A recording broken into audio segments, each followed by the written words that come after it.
it up. It's The Record Machine with your host, Jimmy Howell.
Ladies and gentlemen, please welcome from the band Thou Romeo, singer Jimmy Sweet to the program.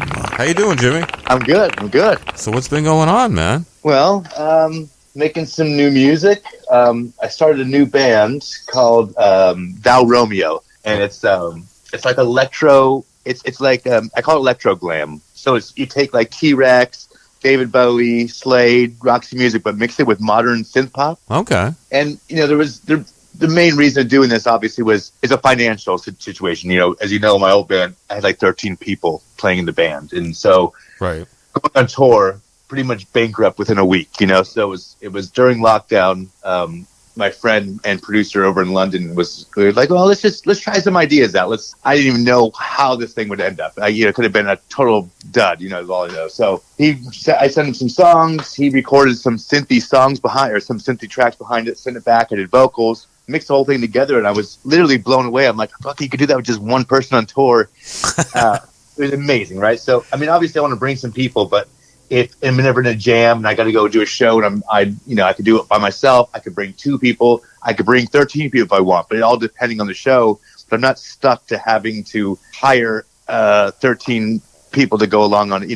That's planes, that's hotel rooms, that's Right. So it's the same kind of sounds I'm doing, but it's just more of a modern take on it, I guess you'd say. That's pretty cool. And you said you're moving, right? I'm moving to England, in March. Yeah, me, the wife and kid, selling the house in LA and moving on over to England. So That's new adventures, and it's time for a change, So That's awesome, man. So, do you still talk with Hollis at all, or you guys? Of course we do. Yeah, he's in Nashville. Yeah, we still chat. He's doing his thing. He's been kind of pushing me to go to England anyway. I think he just wants a trip out there to go for a reason to go out there. But right. We've been talking about it for a long time. I think it's just time, man. I think a new adventure is needed.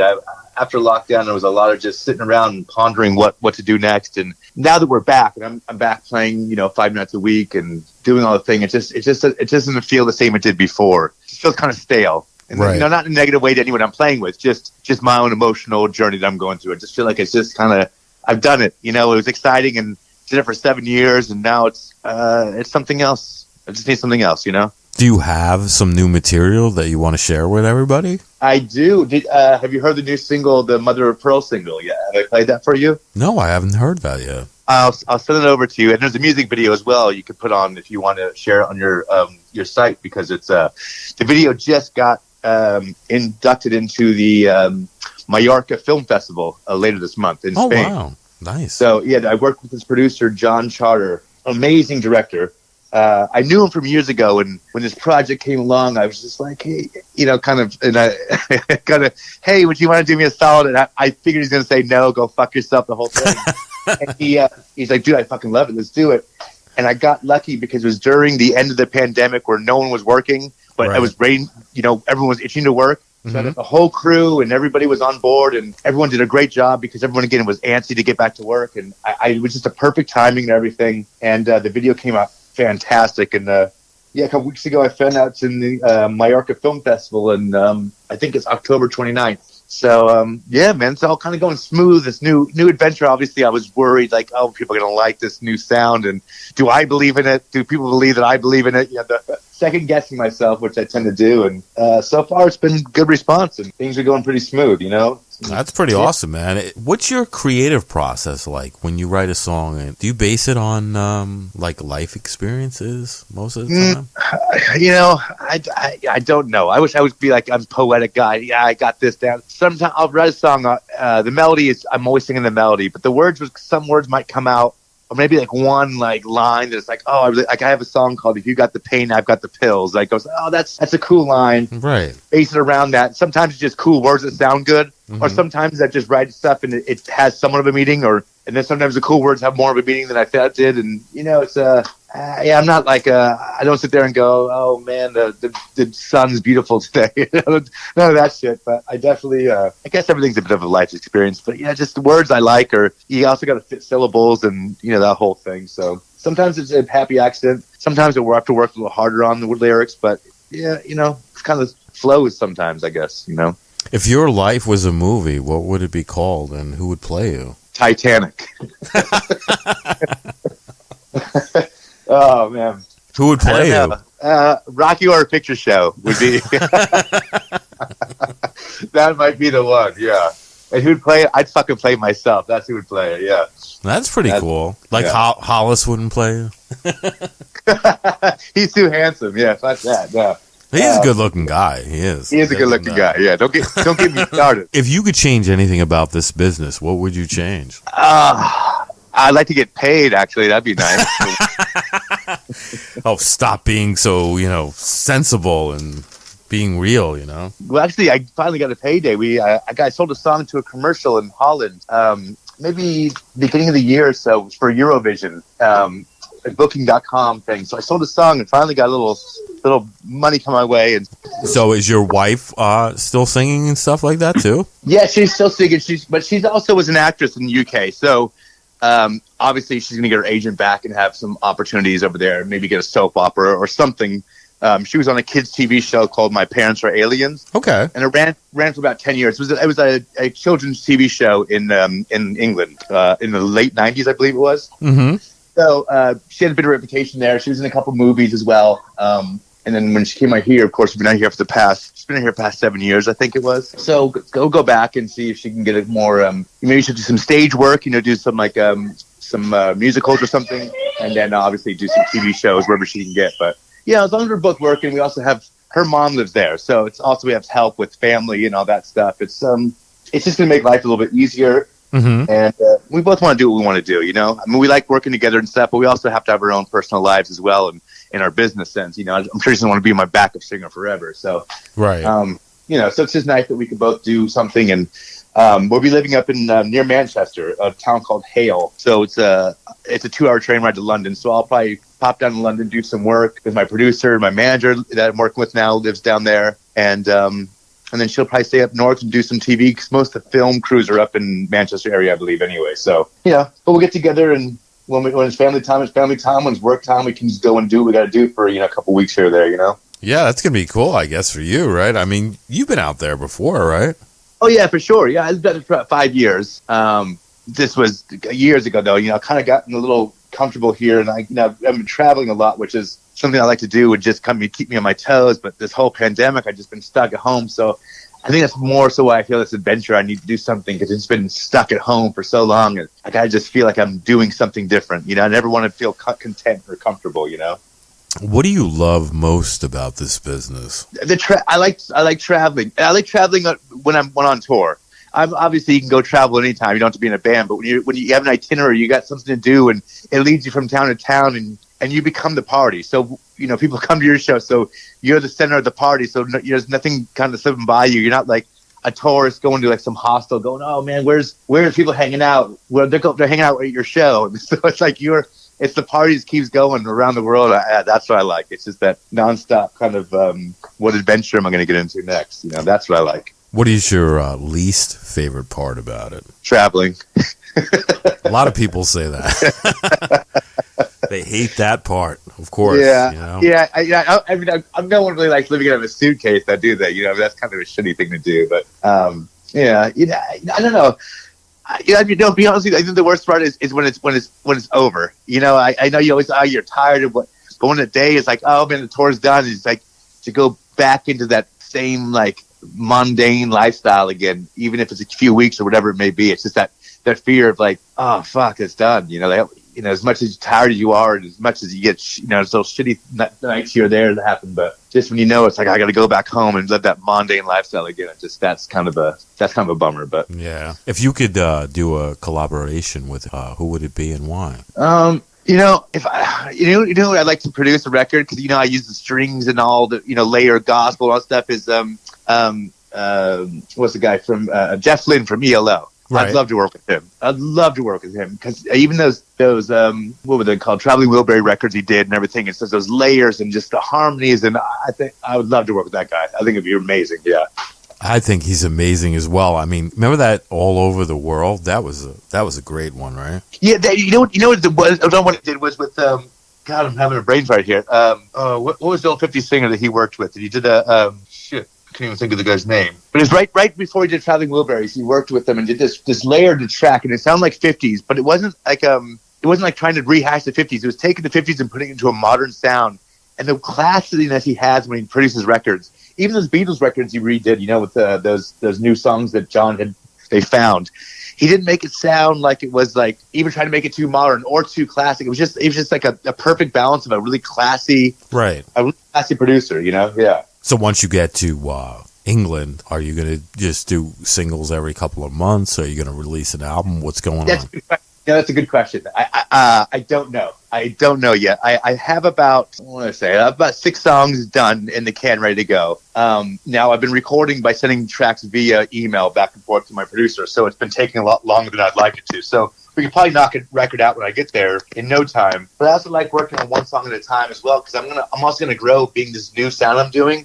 Okay. I'm gonna grow within that genre, and I don't want to kind of limit myself that, okay, I got to have an album that sounds like this, and then, but I'm already ready to grow. By the time it's done, I kind of like the idea of doing single by single, because then it's like my progression's growing, and I can see it, how it grows, and not look back, and kind of look forward. So it's, when you're making an album, there's a lot of time that goes by, and your emotional and your journey might change along that few months. That make me. I mean, at this point, it's been a year because of, the lockdown and whatnot. So, absolutely. I mean, I don't know.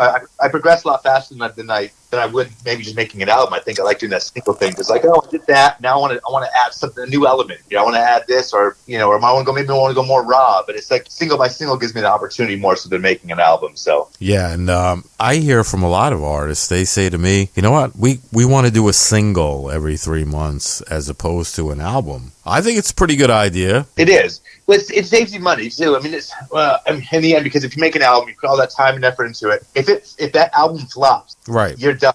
That means you have to wait and do a whole other album again. And there might be 9 songs that no one even fucking listens to. And it challenges you to make singles, because you go, oh, this would be a B-side album. Well, then fuck the B-side. Forget the album. This isn't Led Zeppelin. You're gonna have a whole journey with smoking weed and listening to, the whole, whatever Physical Graffiti album, the whole from beginning to end. If you're making singles, again, it's just like, all right, that one didn't work.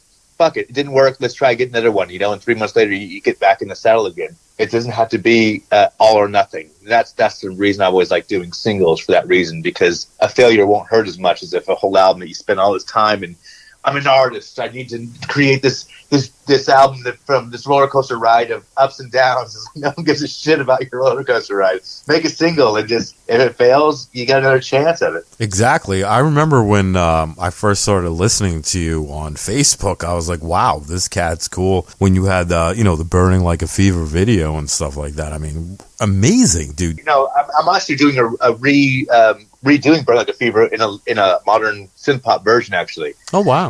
As part of like I said, I had 6 songs done. I think that's one of them in there. But yeah, I mean, so my songwriting style, my whole kind of persona of the glammy thing and the gospel and the strings, that hasn't changed. I'm just giving it a whole new direction. And again, a lot of it was financial for tour, but doesn't mean I don't like what I'm doing. I sometimes feel like I'm an imposter because I'm a rock and roller, but it's I'm working with the right producer, and I do love bands like Goldfrapp and stuff, and I do like Depeche Mode and Sisters of Mercy. I mean, I've always loved all that music anyway, so it's just me embarking on it, right? Not knowing actually is kind of exciting, because it's like, oh, the songs are still written with a guitar and me, that hasn't changed. That never will. But now I get to work with people, which I never worked with people before, and it's also exciting. It's like, what can someone else bring to the table? And so far, I'm happy with it. My producer in London, Rex, it's been lovely seeing someone else's interpretation of my song and giving something back I would have never thought about. I'm like, yeah, that's fucking pretty cool. And so it's nice having a partner working with, so. Because I can keep doing this, rehashing the same kind of ideas, and when someone brings something else, it inspires me again. So so I'm still writing songs in the same way I've been writing them. It's just one step further of production, one step further of throwing ideas I never thought would be out there. So it's cool, it's a lot of fun. Yeah, you're working on these songs, but what are the names of the songs, and when could we expect them? Well, the Mother of Pearl is out now. It came out August 20th. The other ones, I can't tell you. I got a little something going on that I can't really share just yet, but once to fruition, I will let you know. Until then, I have to kind of keep things for my own. I'm superstitious, so if I don't jinx it now, then hopefully it'll happen. So if it does work, you'll be one of the first to know, and I'll let everyone know what's going on. But in the meantime, there is a single to listen to and a music video to watch, and I'll send that to you right away, and you can please share it with the public. Do you have a website you want to share with us? Yeah, I do. www.thouromeomusic. That's Thou Romeo, like Romeo, Romeo, where art thou, Romeo? ThouRomeomusic.com. Yeah, so. Pretty cool. Is there anything that you want to mention that we didn't talk about today? I do want to mention the thing, but I have to wait till it comes to fruition, and then we could have a whole conversation about that. But until then, Nothing of news except of course, the Mallorcan Film Festival, which is exciting. My first single's out, which is exciting. My move to England, but the big news is if it comes to fruition, I will let you know, and then we can celebrate together on that one. Yeah. Well, Jimmy, I want to thank you so much for coming back on the show, man. I appreciate it. Yeah, man, it's been too long. It's been way too long, and it's good to hear from you again, and I'm glad everything's well, and hopefully we can talk soon and some more amazing news, huh? Absolutely, man. Best of luck with the move, the new band, and, of course, the new music as well. Let's stay in touch, all right? I definitely will, my friend. I definitely will. Tell the family I said hello, and we'll speak soon, okay? All right, man. Take care. Peace.